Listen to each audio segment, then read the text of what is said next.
Welcome back to our ఛానల్‌కి మన channel like, share, subscribe చేసుకోండప్పా అందరూ. అయితే 'పుష్ప 2' రన్ టైమ్ వచ్చేసి రీసెంట్‌గా అయితే ఇప్పుడు నేను పోస్టర్ అయితే రిలీజ్ చేసిండ్రు వాళ్ళైతే. ఇంత తక్కువ రన్ టైమ్ అని అనుకోలేదు గైస్. ఇది ఎందుకు అట్లా చేస్తుండ్రో నేను అంటే 3 మినిట్స్ 44 సెకండ్స్ ఏమో అనుకున్నాం కదా! ఆ రన్ టైమ్ అయితే ఇప్పుడైతే లేదు గైస్. అదైతే రన్ టైమ్ అయితే కట్ చేసిండ్రు. అయితే నేను రీసెంట్‌గా పోస్టర్ అయితే 1,000,000 ఇంట్రెస్ట్ డన్స్ అని చెప్పేసి పోస్టర్ అయితే ట్రైలర్ కూడా ఒక 1,000,000 సబ్‌స్క్రైబర్స్ వెయిటింగ్ ఇంట్రెస్ట్‌గా ఉన్నారని చెప్పేసి పోస్టర్ అయితే రిలీజ్ చేసిండ్రు. అయితే ఈ పోస్టర్‌లో వచ్చేసి మనమైతే కొన్ని క్లారిటీ అయితే డీటెయిల్‌గా తెలుసుకుందాం. ఎందుకు 'Pushpa 2' run time trailer run time ఇంత తక్కువ ఉందని చెప్పేసి చాలామందైతే విమర్శ అయితే చేస్తున్నారు. ఆ విషయం మీద క్లారిటీతో మాట్లాడుకుందాం. Guys 'Pushpa 2' movies first trailer వచ్చేసి మనకు 3 మినిట్స్ ఏమో ఇచ్చిండ్రు. అది 'ది రూల్' అని చెప్పేసి.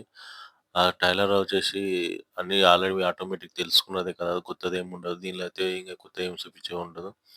2 మినిట్ 44 సెకండ్‌కైతే లాక్ అయితే అయిపోయింది ఈ ట్రైలరు అని చెప్పేసి. 3 మినిట్స్ లాక్ అయిందని చెప్పేసి ఇంతకుముందయితే చాలా మంది చెప్పిండ్రు. అయితే ఆ విషయాలన్నీ దాటేసుకొని అయితే 2 మినిట్స్ అయితే 2 మినిట్ 44 సెకండ్స్ అయితే ఇదైతే లాగ్ అయిపోయింది. అయితే నేను రీసెంట్‌గా అయితే 15థ్ రోజు కూడా ఒక ట్రైలర్ వస్తదని చెప్పేసి చాలామంది అయితే చెప్పిండ్రు గానీ, ఆ ట్రైలర్ మాత్రం ఏం లేదు గైస్. మనకు 17 రోజు వస్తది. ఆ ట్రైలర్ ఏం లేదు. ఇంగా ఈ టైలర్ వచ్చే విషయానికొస్తే ఇది ఎంత వరకు వ్యూస్ సంపాదిస్తది? ఎంతమంది వ్యూస్ వస్తది? ఇది 'సలార్ 2'ని బ్రేక్ చేస్తదా?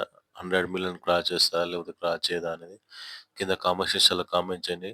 కొత్తగా చూస్తున్న మన ఛానల్ లైక్, షేర్, సబ్స్క్రైబ్ చేసుకుంటూ వెళ్ళిపోండి అందరూ ఓకేనా?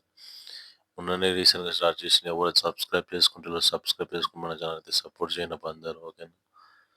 ఇట్లా అనుకుంటున్నాను ప్రతిసారి చెప్పాను. సబ్స్క్రైబ్ చేసుకోండి అందరూ please. Thank you for watching.